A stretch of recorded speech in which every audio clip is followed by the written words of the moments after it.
وأحسن منك لم تر قط عيني وأجمل منك لم تلد النساء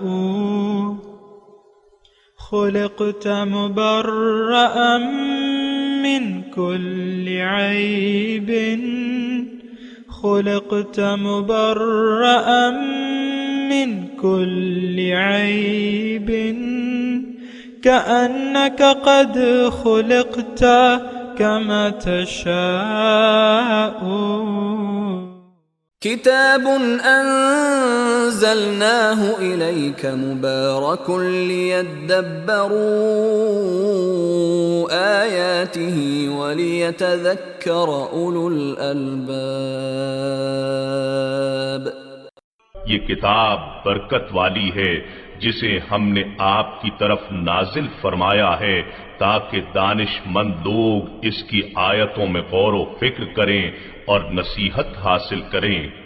اللہم صلی علی سیدنا محمد وعلی آل سیدنا محمد بعدد کل ذرۃ مئۃ الف الف مرۃ. سامعین و ناظرین اکرام، السلام علیکم ورحمۃ اللہ وبرکاتہ.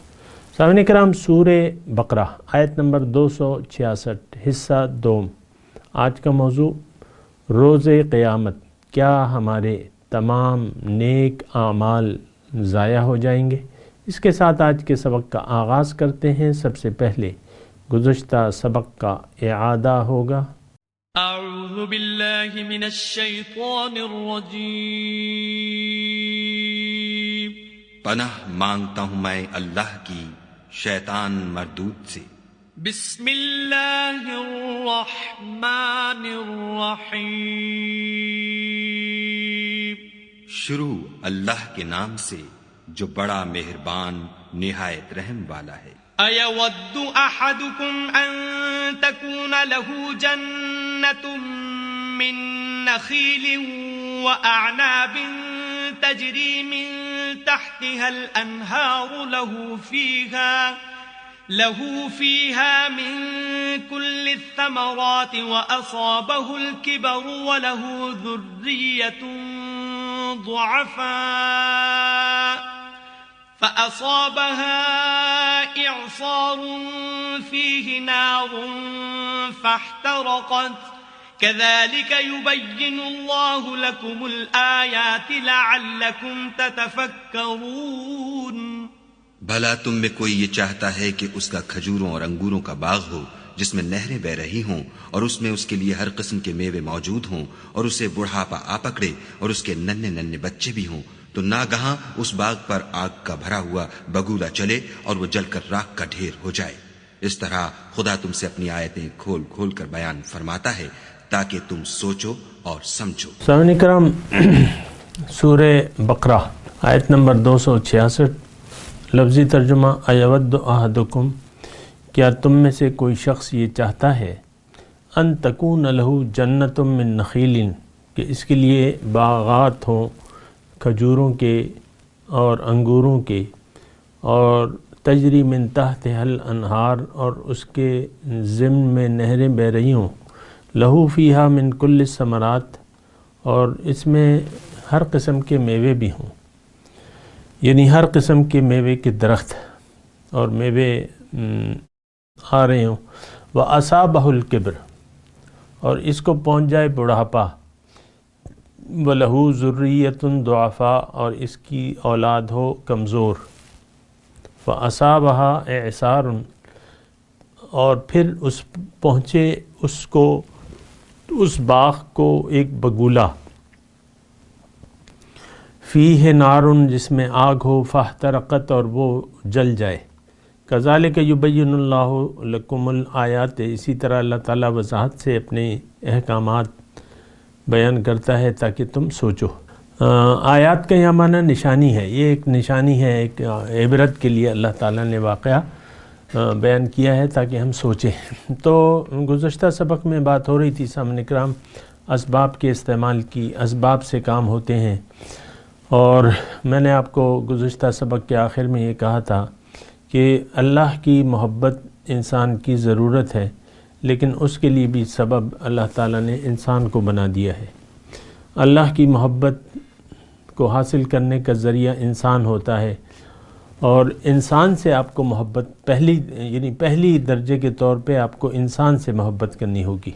انسان کا مطلب انسان کامل حضور صلی اللہ علیہ وسلم کی ذات میں آپ کو کہہ رہا ہوں، یعنی وہ ذریعہ ہے۔ دیکھیں مجاز جو ہے وہ مجاز سے آپ پہنچیں گے حقیقت کی طرف، ورنہ انسان یعنی براہ راست جو ہے وہ حقیقت تک نہیں، حقیقت کو پا نہیں سکتا، پہنچ نہیں سکتا، اس کو تقرب حاصل نہیں کر سکتا۔ یہ ایک بات نوٹ کر لیں۔ مجاز مطلب انسان المجاز قنطرۃ الحقیقہ، مجاز جو ہے وہ حقیقت کی طرف پل کا کام دیتی ہے۔ اس پل کے ذریعے جو ہے آپ نے جانا ہے اللہ کے پاس۔ اور اسباب کی میں بات کر رہا ہوں، اس میں میرا ایک پورا مضمون ہے جو گزشتہ نشست میں وقت کی کمی کی وجہ سے پورا نہیں کر سکا۔ اسباب کی میں بات کر رہا ہوں کہ یہ ہم رہ رہے ہیں عالم اسباب میں۔ اللہ تعالیٰ نے ہمیں دنیا میں بھجوایا ہے، مقصد یہ ہے کہ ہم جنت میں چلے جائیں یا جنت کا اپنے آپ کو اہل بنا لیں۔ اب اس کے لیے ہمیں اسباب کی ضرورت ہے، سبب۔ اب سبب سب سے بڑا ذریعہ جو ہے قرب خدا بندی کا، وہ ہمیں ہدایت کے ذریعے پتہ لگتا ہے۔ ہدایت، اب ہدایت کیا ہے؟ وہ زندگی گزارنے کا ایک طریقہ ہے، لیکن وہ ہدایت لے کے آئے ہیں پیغمبر علیہ السلام صلی اللہ علیہ وسلم۔ اور پھر نہ صرف یہ کہ انہوں نے اللہ کی کتاب کو ہم تک پہنچایا ہے، بلکہ اس کتاب پہ عمل کا ایک نمونہ بھی پیش کر کے ہمیں دکھایا ہے۔ لہٰذا کتاب پر عمل رسول کے طریقے کے مطابق اگر آپ کریں گے تو آپ اپنے مقصود تک پہنچ جائیں گے۔ کتاب اور سنت، اللہ کا حکم اور نبی کا طریقہ، یہ ذریعہ ہے۔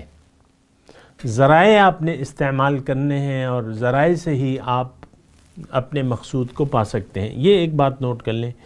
میں کوشش کر رہا ہوں کہ زیادہ علمی الفاظ نہ استعمال کروں، عام زبان میں آپ کو سامنے یہ مضمون پیش کر دوں۔ ذریعہ، اور میں نے آپ کو اس کی تفصیل بتائی تھی پہلے سبق میں۔ ہر چیز کے لیے ذریعہ ہے، ہر چیز کے لیے ذریعہ ہے، اور ہم ذرائع استعمال کرنے کے پابند ہیں۔ بغیر ذرائع کے کوئی کام بھی نہیں ہوتا۔ اللہ تعالیٰ بھی اپنے کام جو بھی کرتا ہے، اللہ تعالیٰ فاعل حقیقی ہے، اصل حکم اس کا ہے، چلتا وہ اس کا حکم ہی چلتا ہے، وہی کام کرتا ہے، اسی کی طاقت ہے، لیکن ذرائع ہے۔ اب مثال کے طور پہ انسان کو اللہ تعالیٰ دنیا میں بھجواتا ہے تو اس کے لیے ذریعہ ہے، آپ کو معلوم ہے۔ انسان یعنی اصل تو یہ ہے کہ روح کو دنیا میں بھجوایا جائے۔ اب اور ذرائع بھی ہو سکتے تھے، اس سے تو آپ انکار نہیں کر سکتے، اور ذرائع بھی ہو سکتے تھے۔ زمین سے انسان بن کے نکل سکتے تھے۔ انسان زمین کی مٹی سے اللہ تعالیٰ، یعنی مٹی سے اللہ تعالیٰ مردہ زمین کو زندہ کر دیتا ہے، تو ہو سکتا تھا۔ اللہ تعالیٰ تو ہر چیز پر قادر ہے۔ انسان زمین سے نکل کے، لیکن یہ ہے کہ یہ تو دیکھیں اللہ تعالیٰ جانتا ہے بہتر، ہم نہیں جانتے۔ لیکن انسان کو انسان کا خالق اللہ ہے، لیکن اس کے لیے ذریعہ ہے۔ یہ بات نوٹ کر لیں۔ بیماری اللہ تعالیٰ دیتا ہے، لیکن شفا کے لیے اللہ تعالیٰ نے ذرائع بنائے ہیں۔ شفا بھی اللہ تعالیٰ دیتا ہے، لیکن اس کے لیے ذریعہ ہے۔ آپ ذرائع استعمال کرتے ہیں تو ہر کام کے لیے، یہ تھوڑا تتفکرون میں آتا ہے نا، لعلکم تتفکرون، تاکہ تم سوچو۔ تو میں آپ کو دعوت فکر اور سوچ دے رہا ہوں۔ ہمارا مقصود تو اللہ نہ ہے، نہ ہم بنانا چاہتے ہیں اللہ کو، تو ہمیں اس کے ذرائع کی کیا پرواہ ہے۔ قرآن سے جو شرمناک سلوک ہم کر رہے ہیں کہ اس کو اپنے پس پشت ہم نے ڈال دیا ہے، نہ اس پر غور کرتے ہیں اور نہ فکر کرتے ہیں، نہ سمجھنے کی کوشش کرتے ہیں، سمجھتے ہی نہیں ہیں تو عمل کہاں سے آ گیا، اور پھر بھی دعوے دار ہیں ہم جنت کے، تو وہ ایک الگ بات ہے، آپ کی سوچیں ہیں۔ تو ذرائع کی میں بات کروں، ذرائع. اب دیکھیں دنیا میں جو میں نے گزشتہ نشست میں پہلی بات کی تھی آپ کو، وہ یہ تھی کہ دنیا میں ایمان اور عمل صالح یہ ذریعہ ہے جنت میں جانے کا. فَأُولَٰئِكَ لَهُمُ الدَّرَجَاتُ الْعُلَىٰ، ان کے لیے اونچے درجے ہیں جو ایمان لے آئے، اونچے اچھے عمل کیے، صالح عمل کیے. یہ ایمان اور عمل صالح یہ ذریعہ ہے جنت میں جانے کا. اگر یہ ذریعہ آپ نے اختیار نہ کیا تو پھر آپ جائیں گے کہاں؟ اللہ کی ناراضگی کی جگہ، آگ، اور ہمیشہ اس میں رہیں گے. یہ نہیں کہ بھئی میں نے تو اگر عمل نہیں کیا، کلمہ تو پڑھا ہوا تھا میں نے، وہ تو آپ زبان کا کلمہ تھا، دل میں آپ کے ایمان نہیں تھا، تو بہرحال وہ ایک الگ بات ہے. تو میں یہ آج کی آیت جو میں نے ابھی آپ کے سامنے اس کا ترجمہ بھی کیا ہے کہ روز قیامت، اب یہ مضمون کو میں ذرا مختصر کر رہا ہوں، سمیٹ رہا ہوں. خلاصہ کلام یہ ہے کہ روز قیامت آپ کو ایمان اور عمل صالح کی شدید ضرورت ہوگی، یعنی اعمال کے اچھے پھل کی ضرورت ہوگی. لیکن اچھے اعمال، ایمان اور عمل صالح، یہ ایک اچھے عمل صالحات، اچھے عمل، یہ دنیا میں آپ نے اس کی فصل تو بوئی نہیں. دنیا میں جو آپ نے بظاہر نیکیوں کا، یہ دیکھیں اب میں آپ مسلمانوں سے مخاطب ہوں، جو صاحب ایمان یعنی جو مسلمان ہیں، زبان سے کلمہ پڑھتے ہیں، 5 وقت کی نماز پڑھتے ہیں، روزے، زکوٰۃ اور حج وغیرہ یہ سب کام کرتے ہیں، لیکن منزل ان کی اللہ نہیں ہے. دنیا ان کو محبوب ہے بنسبت آخرت کے یا اللہ کی ملاقات کے. تو وہ سارے نیک اعمال جو ہیں وہ لائے جائیں گے روز قیامت. ایک بڑی، یعنی یہ حدیث کا مفہوم ہے اور قرآن کا بھی ہے. وَقَدِمْنَا إِلَىٰ مَا عَمِلُوا مِنْ عَمَلٍ فَجَعَلْنَاهُ حَبَاءً مَنْثُورًا. قیامت کے دن جو زبانی کلمہ پڑھنے والوں کے نیک اعمال کو لایا جائے گا بڑے گٹھری کی صورت میں. اللہ تعالیٰ فرما رہے میں اس کو ایک دھول کی شکل دے دوں گا، اس کو میں ایک دھول بنا دوں گا. حَبِطَتْ أَعْمَالُهُمْ کے الفاظ ہیں، اور یہ مضمون جو ہے یہ قرآن میں ایک جگہ نہیں ہے، مختلف انداز سے اور مختلف طریقوں سے اللہ تعالیٰ نے یہ اعمال کے، نیک اعمال کے ضائع ہونے کی بات کی ہے. سامعین کرام، سورہ محمد میں اس کا تذکرہ ہے واضح طور پہ. اصل میں تو دیکھیں قرآن پاک کو ہم اس نظریے سے پڑھتے بھی نہیں ہیں کہ حقیقت حال کے لیے. اصل سچ جو ہے وہ قرآن میں ہے، اور سچ یہ ہے کہ جن لوگوں نے ایمان اور عمل صالح حقیقی معنوں میں اس کو قبول کرنے سے انکار کر دیا تو ان کے اعمال جو بھی ہیں وہ ضائع ہو جائیں گے. اللہ تعالیٰ نے سورہ محمد کی آیت نمبر 8 میں فرمایا ہے کہ جو منکرین حق ہیں ان کے لیے ہلاکت ہے. والذین کفروا فتعسا لہم واضل اعمالہم. دیکھیں میں آپ کو قرآن پڑھ کے سنا رہا ہوں، میری اپنی خواہشات نہیں ہے، یہ قرآن ہے، لفظی ترجمہ آپ سن لیں. کفرو، جن لوگوں نے ناشکری کا رویہ اختیار کیا، ناشکری کا راستہ اختیار کر لیا، تو ان کے لیے ہلاکت ہے اور تباہی ہے، اور ان کے اعمال ضائع ہو جائیں گے. وَأَضَلَّ أَعْمَالَهُمْ. کیوں؟ ذَلِكَ بِأَنَّهُمْ كَرِهُوا مَا أَنزَلَ اللَّهُ. یہ اس لیے کہ انہوں نے ناگوار سمجھا جو اللہ تعالیٰ نے احکامات نازل کیے تھے زندگی گزارنے کے بارے میں. اب ہوگا کیا؟ فَأَحْبَطَ أَعْمَالَهُمْ. ان کے اعمال جو ہیں وہ ضائع ہو جائیں گے. تو اعمال، میں تو آپ کو یہی کہہ رہا ہوں کہ آپ یہ برائے نام ایمان جو ہے، برائے نام اسلام، اس کا کوئی فائدہ نہیں ہے. سامنے کرام، اصل میں تو ہم دنیا والے ہیں، دنیا ہمیں محبوب ہے، مقصود ہے ہمارا، مطلوب ہے ہمیں. تو پھر یہ ہے کہ یہ آپ یہ نہ سمجھیں کہ اگر آپ نے اللہ کی رضا کے خلاف زندگی گزاری تو آپ کی کہیں بھی کامیابی کا گوشہ ہے. یعنی اللہ کی، دیکھیں میں یہ الفاظ آن دی ریکارڈ کہہ رہا ہوں، اور اس میں مطلب کوئی مبالغہ آرائی نہیں ہوگی، اور اس میں کوئی میری اپنی مرضی یا خواہشات نہیں ہے، یہ بات ذرا نوٹ کر لیں آپ۔ تو یہ میں جملہ آپ کو آن دی ریکارڈ کہہ رہا ہوں، اور اس کے لیے میں ذمہ دار ہوں کہ یہ قرآن کے مطابق ہی ہے، بس اتنا ہے۔ اور جو قرآن میں ہے، اگر آپ، ہم تو نہیں مانتے، جو کچھ بھی قرآن میں ہے ہم اس کو عملی طور پہ ماننے کے لیے تیار نہیں ہے، تو وہ ایک الگ مسئلہ ہے۔ آیت نمبر 28 میں اللہ تعالیٰ نے یہ فرمایا ہے کہ جو لوگ اللہ کی رضا کے خلاف زندگی گزارتے ہیں اور اللہ کی رضاؤں کو پسند نہیں کرتے تو ان کے اعمال نیک ضائع ہو جائیں گے۔ اور الفاظ کیا ہیں؟ آیت نمبر 28 ہے، یہ آپ کتاب کھول کے پڑھ لیں، ترجمہ پڑھ لیں، بس یہی ترجمہ ہے اس کا۔ ذالک بأنہم اتبعوا ما اسخط اللہ، یہ اس لیے، یعنی اس سے پہلے وہ ہے تذکرہ کہ فکیف اذا توفتہم الملائکۃ یضربون وجوہہم وادبارہم، کیسا ہوگا وہ وقت جب ان کو فرشتے وفات دیں گے اور ان کو ماریں گے، ان کے منہ سے اور پیٹھے، آگے سے بھی اور پیچھے سے بھی۔ یہ کیوں؟ ذالک بأنہم اتبعوا ما اسخط اللہ، کیونکہ انہوں نے زندگی ایسے گزاری جس سے اللہ تعالیٰ ناراض ہوتا تھا۔ اب ہم جو زندگی گزاریں، تھوڑا سا میں یہاں ٹھہر کے آپ کو مخاطب کر کے یہ کہہ رہا ہوں، کیا آج ہماری زندگی انفرادی اور اجتماعی یہ اللہ تعالیٰ کی مرضی کے مطابق ہے کہ خلاف ہے؟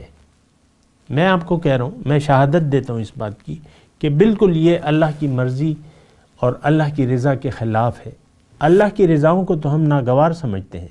مثال میں آپ کو دیتا ہوں، گھر کی میاں ہیں، بیوی ہیں، ان کو معلوم ہے اللہ تعالیٰ نے مرد کو کہا ہے وعاشروہن بالمعروف، بیویوں سے اچھا سلوک کیا کرو، لیکن عام طور پہ آپ دیکھیں خاوند جو ہے اپنے آپ کو مالک سمجھتا ہے، اور یعنی وہ اپنے آپ کو بس ایک ڈکٹیٹر سمجھتا ہے، جو حکم اس کے من میں آتا ہے دیتا ہے، نہیں تو پھر خفا ہو جاتا ہے۔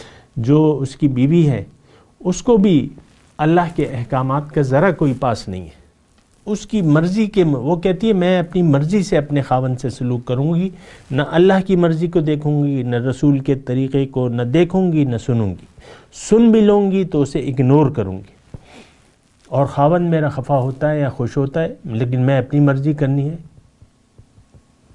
تو واضح احادیث ہے، میں اس کو آپ کے سامنے بیان نہیں کرتا ابھی۔ تو یہ تو انفرادی طور پہ۔ اجتماعی طور پہ آپ دیکھیں، ہم پاکستان میں رہ رہے ہیں، ہر جگہ پاکستان میں ہر ادارہ جو ہے رشوت ہے، کرپشن ہے، یعنی مال حرام کو ہم اپنے لیے جائز سمجھتے ہیں، اور مال حرام جو ہے اللہ تعالیٰ نے تو منع کیا اسے، لا تأکلوا اموالکم بینکم بالباطل، باطل طریقے سے ایک دوسرے کا مال مت کھاؤ۔ تو ہم تو کھاتے ہیں، ہمیں معلوم ہے کہ اللہ کی مرضی کیا ہے، رسول نے کیا فرمائے، لیکن یہ حدیثیں آپ کو میں بتاتا ہوں، محکمہ مال میں آپ جائیں جہاں زمینوں کے انتقالات ہو رہے ہیں، یہ حدیث واضح طور پہ لکھی ہوئی ہے، اور ہدایات بھی ہیں کہ بھئی کسی کو آپ رشوت نہ دیں، اور اگر کوئی رشوت لے تو آپ رپورٹ کریں، لیکن سارے دفتر میں سب لوگ اسی رشوت کے لیے بیٹھے ہوئے، ایسے طریقے آزمائے جاتے ہیں، ایسے طریقے کیے جاتے ہیں۔ آپ کو معلوم ہے یہ تو ایک کھلی حقیقت ہے، یہ کوئی راز تو نہیں ہے، ہر محکمے میں یہ بات ہے، لیکن میں ایک ڈپارٹمنٹ کی بات کر رہا ہوں۔ تو ذالک بأنہم اتبعوا ما اسخط اللہ، سورہ محمد آیت نمبر 28۔ افسوس یہ ہے کہ قرآن تو ہم اپنے لیے سمجھتے نہیں ہیں، نہ ہمارا قرآن پر بطور ہدایت ایمان ہے، ہاں بطور ناظرہ ایمان ہے۔ بچے کو خاتون خانہ بیٹھی ہوں گی، تلاوت کر رہی ہوں گی، لیکن اللہ کا حکم جو اس میں ہے یا رسول کا جو طریقہ ہے اس کو ماننے کے لیے تیار نہیں ہے۔ یہ ایک گھر کا مسئلہ نہیں ہے سامنے کرام، یہ ہماری انفرادی اور اجتماعی طور پہ یہ حالت ہے کہ اللہ کی جو مرضی کے خلاف زندگی گزار رہے ہیں، اور اللہ کو جو اللہ تعالیٰ کو ناپسند ہے جو طرز زندگی، وہ اسی کے مطابق ہم زندگی گزار رہے ہیں۔ اب دیکھیں میں آپ کو ذرا مختصر بات بتاؤں کہ ہم زندگی گزار رہے ہیں من چاہی، اپنی مرضی سے، افراد یا قوم یا اقوام، مسلمان اقوام عالم، باقی تو چلیں کافر ہیں نا، بالکل وہ دین کو مانتے نہیں ہیں، چلو وہ ایک الگ بات ہے، لیکن ہم مسلمان جو کلمہ گو ہیں، جو نماز پڑھتے ہیں، روزے رکھتے ہیں، قرآن پڑھتے ہیں، زکوٰۃ دیتے ہیں، لیکن اللہ کی مرضی کے خلاف ہم زندگی گزار رہے ہیں، اور وہ کر رہے ہیں، وہ زندگی گزار رہے ہیں جس سے اللہ ناراض ہوتا ہے، اور ہم اللہ کی رضاؤں کی تکمیل کو یعنی اللہ کے حکم کے مطابق زندگی گزارنے کو ناگوار سمجھتے ہیں۔ اب ہوگا کیا، اس کا نتیجہ کیا ہے؟ فَأَحْبَطَ أَعْمَالَهُمْ، اعمال جو ہیں وہ آپ کے ضائع ہو جائیں گے۔ اچھا، اسی صورت کی آیت نمبر 32 ہے۔ اصل میں یہ قرآن جو ہے نا، یہ ہمارا حال ہے، آپ اس پہ ذرا پریشان نہ ہو کہ بس میں ایک آیت کے پیچھے پڑ جاتا ہوں تو پڑھا رہتا ہوں، نہیں، یہ اس میں اللہ تعالیٰ نے کہا ہے کہ تم لعلکم کذالک یبین اللہ لکم الآیات لعلکم تتفکرون، ہے اس آیت میں کہ نہیں؟ آیت نمبر 266 سورہ بقرہ، ابھی آپ نے پڑھی نہیں ہے تو سوچیں آپ۔ اب سوچنا تو ہم قرآن سے ہے، یہ اپنی سوچیں تو آپ کی غلط ہیں۔ انسان کے اندر تو شیطان بس رہا ہے، ہمارے اندر شیطان ہے، وہ کیا کہتا ہے؟ یار بس کلمہ پڑھا ہے، بس خاموش رہو، دین کو زیادہ سمجھنے کی کوشش نہ کرو ورنہ مشکل میں پڑ جاؤ گے، لوگ جو کرتے ہیں وہ کرو، رواج جو ہے وہ کرو۔ آج دیکھیں ہم رواج کے کتنے پابند ہیں، خواہ کے رواج، مثال کے طور پہ، یعنی برا نہ مانے لیکن ذہن ذرا آپ وسیع رکھیں، میں کسی خاص نقطے تک میرا موضوع نہیں ہے، لیکن دلہن ہے، اس کو آپ دیکھیں پہلے مائیوں بٹھا لیتے ہیں، پھر کچھ خاص پابندیاں ہیں، لباس اسٹیج پہ بٹھانا ایک رواج بن گیا ہے، دلہن کو اسٹیج پہ بٹھانا اور اس کو ایک شو پیس بنانا، یہ بیوٹی پارلر، یہ کس کے دم سے آباد ہے؟ یہ انہی شادیوں اور پارٹیوں کے دم سے آباد ہے۔ پارٹی میں جاتے ہیں، شادی میں جاتے ہیں تو تبھی برائڈل میک اپ ہوتا ہے نا، اور وہ جناب 50,000 اور 60,000 اور 1,00,000 یہ میک اپ ہوتے ہیں، ایک یعنی 2 گھنٹے کے لیے، 3 گھنٹے کے لیے، اور بعض اوقات تو رخصتی کے وقت دلہن رو رو کے اپنا میک اپ جو ہے سارا بہا دیتی ہے، 50-60 ہزار روپے یوں ہی بہ جاتے ہیں۔ ٹیشو ہوتا ہے تو وہ تو بیچاری جو ہے رو رہی ہوتی ہے۔ تو میں ویسے آپ کو بات کر رہا ہوں، ہماری زندگی اسلام میں اس کا دور دور تک کوئی پتہ نہیں ہے، یہ بس رواج ہے جو ہو رہے ہیں۔ اب ڈی جے ہے، آپ اس کو پسند کرتے ہیں، کوئی شادی حال مجھے بتا دیں جہاں ڈی جے کی پابندی ہو، وہاں لوگ جاتے ہی نہیں ہیں۔ مثال کے طور پہ ناچ گانا نہ ہو، ڈی جے نہ ہو، ساری بہن بیٹیاں ہماری، آپ ایک گول سٹیج ہوتا ہے وہ خاص طور پہ رقص کے لیے، رقص خواتین کے لیے۔ تو یہ دیکھیں ساری باتیں ہیں، یہ نہ سوچیں کہ میں مسلمان ہوں اور میرا جنت میں کوئی ٹھکانہ ہے۔ ہمارے اعمال تو آپ دیکھیں کہ یہ کیا ہے، ابھی میں نے جو آیت پڑھ کے سنائی ہے، ذالک بأنہم اتبعوا ما اسخط اللہ وکرہوا رضوانہ فاحبط اعمالہم۔ اب اسی سورہ محمد کی آیت نمبر 32 کو آپ پڑھیں کہ ان الذین کفروا وصدوا عن سبیل اللہ، بے شک وہ لوگ جنہوں نے ناشکری کی روش کو اختیار کر لیا، اللہ کے راستے پر نہ چلے، نہ خود چلے، نہ اور لوگوں کو بھی اللہ کے راستے سے روکا، وشاق الرسول، اور اللہ وہ رسول کی مخالفت شروع کر دی۔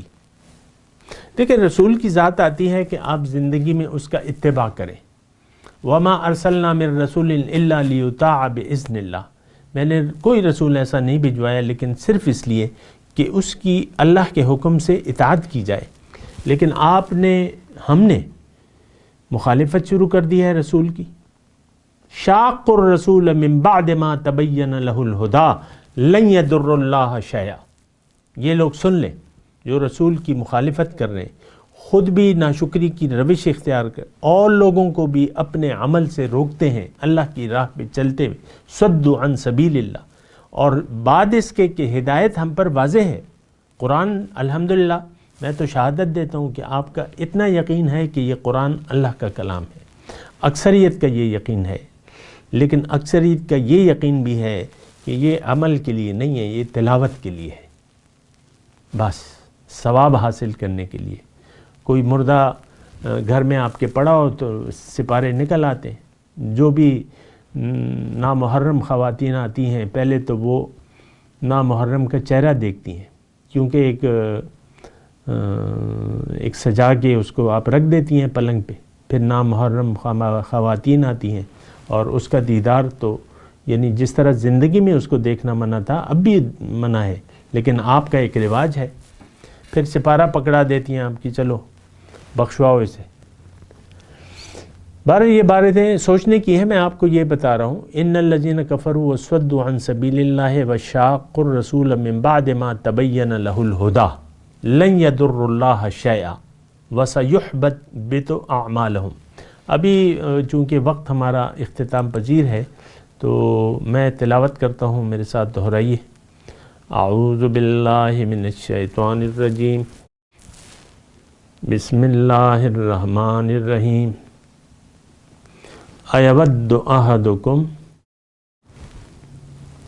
ان تکون له جنۃ من نخیل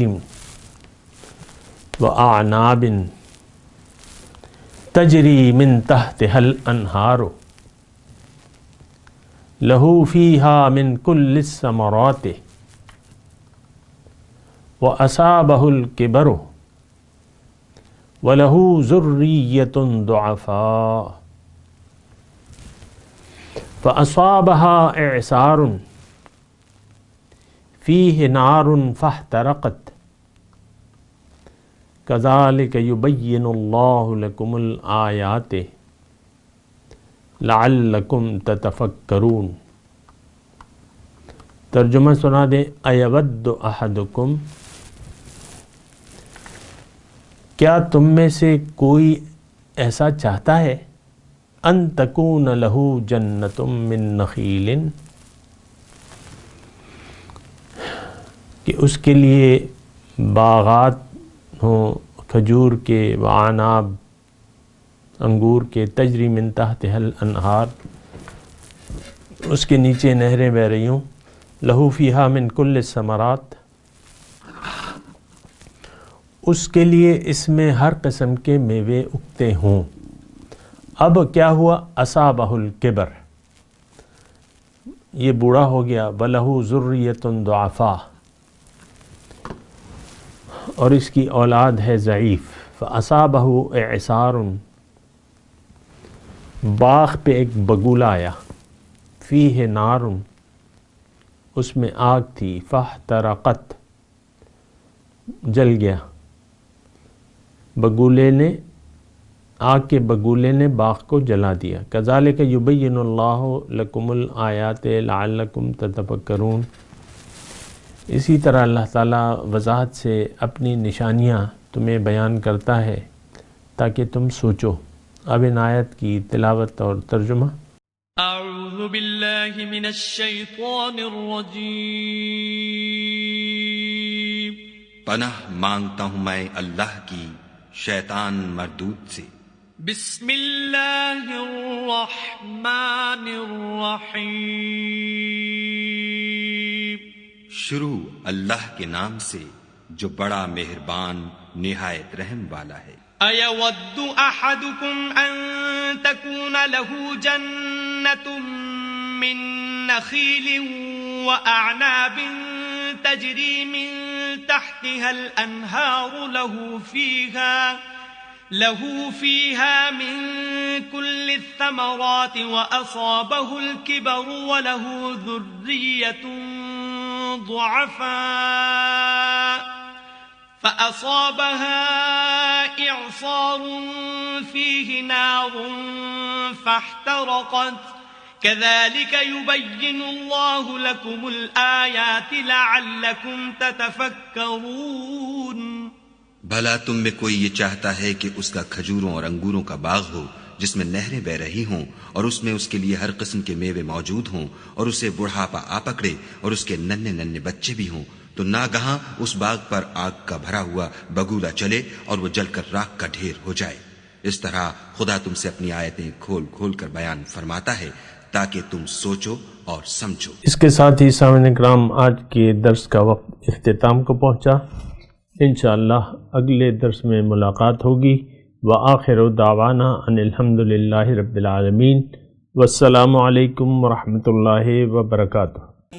مولایا صلی وسلم دائما ابدا علی حبیبک خیر الخلق کلہم۔